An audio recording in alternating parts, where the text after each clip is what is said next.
Well, we are less than 1 week away from the Wisconsin primaries, and it's an all-out battle among the candidates. But yesterday, Wisconsin radio host Charlie Sykes telling me he doesn't think Trump will win the state, and he explained why. Take a listen. In Wisconsin, we actually take conservative principles seriously. We have pretty well-honed BS meters. I mean, this is a state that has seen a lot of conservative reform, a lot of conservative victories. And in Wisconsin, I think one of the differences is not just our culture of civility, but the fact that we take these ideas seriously. We know what it takes to actually accomplish them. And Donald Trump, I just don't think of the term nuanced in terms of Donald Trump. I think he's a bad mix for Wisconsin. Independent Women's Forum's Hadley Heath Manning. All right, Hadley, listen, obviously Sykes and a whole lot of other conservative radio hosts in Wisconsin, there's no love lost between them and Donald Trump. And we know that Scott Walker fought a lot of battles there, but Wisconsin's also the state that a lot of people believe homo-progressivism and unionism in the United States, too. And this is an open primary. A lot of those folks can sort of change the outcome of the GOP primary. That's right, and all those factors you just mentioned will play an important role. We're seeing a very tight race according to polling. The Real Clear Politics average over the past month puts Trump and Cruz neck and neck at about 32 or 33%, with Kasich having about 23% of the vote in Wisconsin.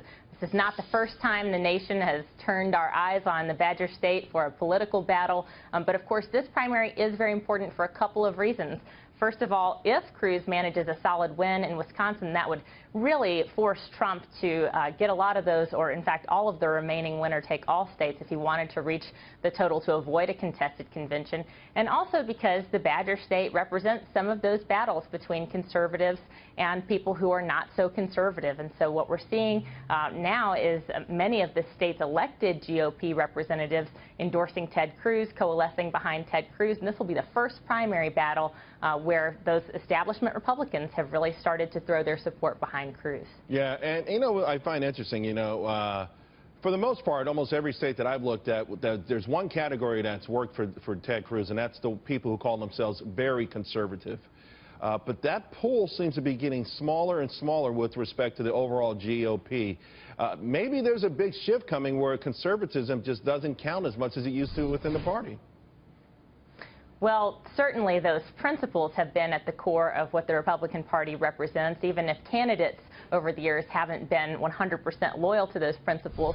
What we see in Wisconsin is the elected Republicans there have stood their ground on very important issues with public unions, and also when it comes to Obamacare. This is one of 19 states that has not bought into the Obamacare Medicaid expansion. So the conservatives in the state of Wisconsin are still holding true to those principles. That's one of the reasons why many of them have problems with Mr. Trump. And yet, ironically, Trump supporters say that Scott Walker, Paul Ryan, they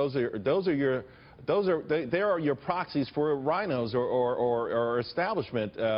But you're saying maybe the story's all wrong, that these guys aren't rhinos, that they're not establishment, that they are dyed-in-the-wool conservatives.